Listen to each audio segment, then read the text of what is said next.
नमस्कार.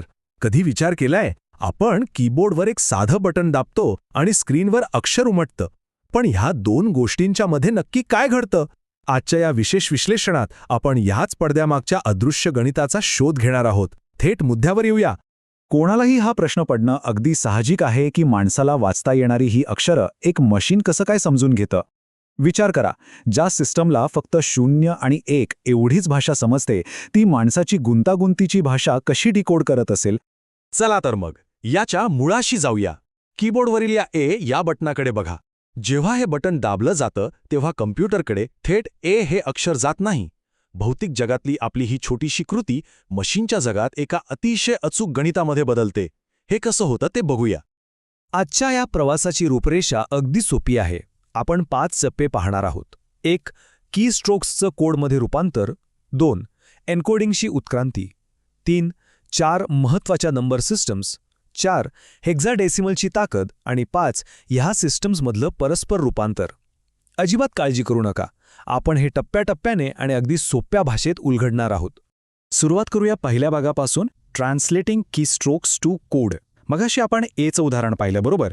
जेव्हा ए दाबलं जातं तेव्हा सिस्टीममध्ये ते एका दशांश म्हणजेच डेसिमल संख्येशी जोडलं जातं आणि ती विशिष्ट संख्या आहे 65. इथूनच जन्म होतो तो एन्कोडिंगचा. एन्कोडिंग म्हणजे काय, तर डेटाला एका विशिष्ट कोडचा वापर करून समतुल्य सायफर किंवा सांकेतिक रूपात बदलण्याची प्रक्रिया. सोप्या भाषेत सांगायचं तर हा एक जागतिक नियम आहे. याच स्टँडर्डायझेशनमुळे तुम्ही जगातल्या कोणत्याही कंपनीचा कीबोर्ड वापरा, ए दाबलं की त्याचं मूल्य 65च राहणार. पण हा नियम असाच एका रात्रीत तयार नाही झाला. आपला दुसरा टप्पा आहे एन्कोडिंगची उत्क्रांती.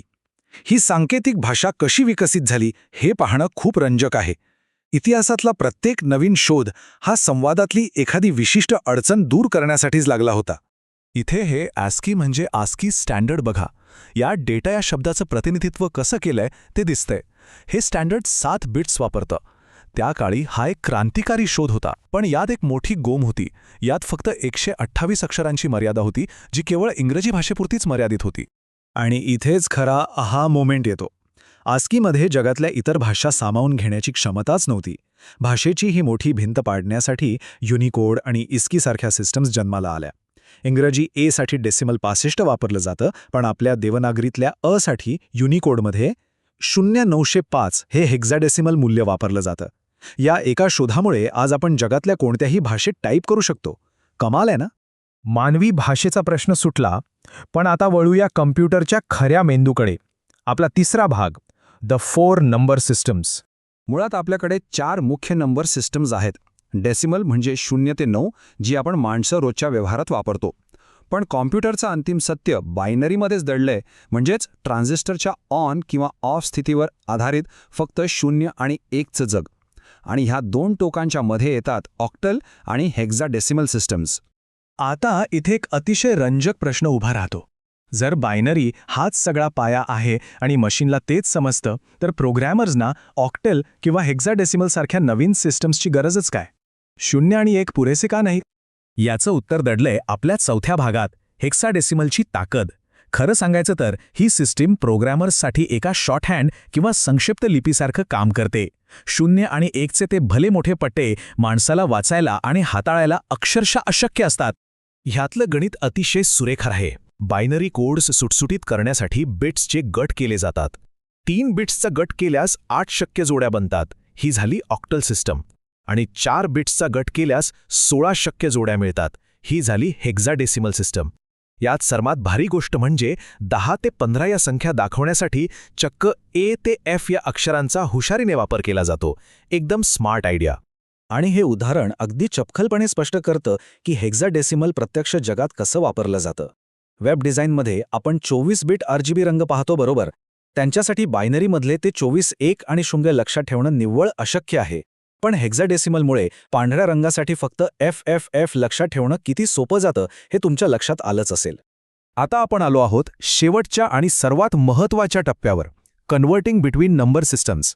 कीबोर्डवरचं बटन डिजिटल बायनरीमध्ये कसं बदलतं ते प्रत्यक्ष गणित आता आपण उलगडणार आहोत.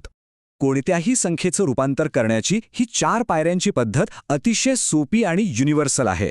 पहिलं, दिलेल्या संख्येला ज्या सिस्टीममध्ये जायचंय त्याच्या बेसने भाग द्या, जसं बायनरीसाठी 2ने. दुसरं, उरलेली बाकी बाजूला लिहून ठेवा. तिसरं, भागाकार 0 येईपर्यंत हे करत रहा. आणि चौथं, आलेल्या सर्व बाकी तळाकडून वरच्या दिशेने किंवा उलट्या क्रमाने लिहा. चला आपण स्वतः हे गणित करून बघूया. आपली ए ही कळ म्हणजे डेसिमल 65. आता या 65ला 2ने भाग द्यायला सुरुवात करा. 65ला 2ने भागल्यावर बाकी उरते 1. नंतर 32ला भागल्यावर बाकी 0. असंच 0 मिळेपर्यंत भाग देत राहायचं. आता उजवीकडची बाकी तळाकडून वरच्या दिशेने वाचा. काय मिळतंय? 1000001. हाच आहे एचा खरा बायनरी चेहरा. आणि जर या बायनरीमधून पुन्हा डेसिमलकडे यायचं असेल तर प्रत्येक अंकाला त्याच्या स्थानाच्या म्हणजेच पोझिशनल बेस व्हॅल्यूने गुणावं लागतं. हे गणित अत्यंत तार्किक आणि अचूक आहे. हाच तो खरा नियम आहे जो आपला सांकेतिक शब्द अलगद उलगडतो. कम्प्युटरच्या या गुंतागुंतीच्या आर्किटेक्चरवर चर्चा करताना अल्बर्ट आइन्स्टाईन यांच्या एका प्रसिद्ध वाक्याची नक्की आठवण येते. ते म्हणाले होते, आपण भारतीयांचे खूप ऋणी आहोत ज्यांनी आपल्याला मोजायला शिकवलं, ज्याशिवाय कोणताही महत्त्वाचा वैज्ञानिक शोध शक्यच झाला नसता. विचार करा, आधुनिक तंत्रज्ञानाचा हा अवाढ्य डोलारा मानवाने लावलेल्या संख्याशास्त्राच्या त्या प्राचीन शोधांवरच तर उभा आहे. तर पुढच्या वेळी जेव्हा आपण आपल्या स्मार्टफोनवर किंवा लॅपटॉपवर काही टाईप करू तेव्हा स्वतःला हा प्रश्न नक्की विचारला पाहिजे. आपल्या या साध्याशा वाटणाऱ्या कृतींचं डिजिटल वास्तवात रूपांतर करणारं असं आणखी कोणतं अदृश्य गणित याच क्षणी आपल्या आजूबाजूला काम करत असेल? याच एका रंजक विचारासोबत आजचं हे विश्लेषण आपण इथेच थांबूया.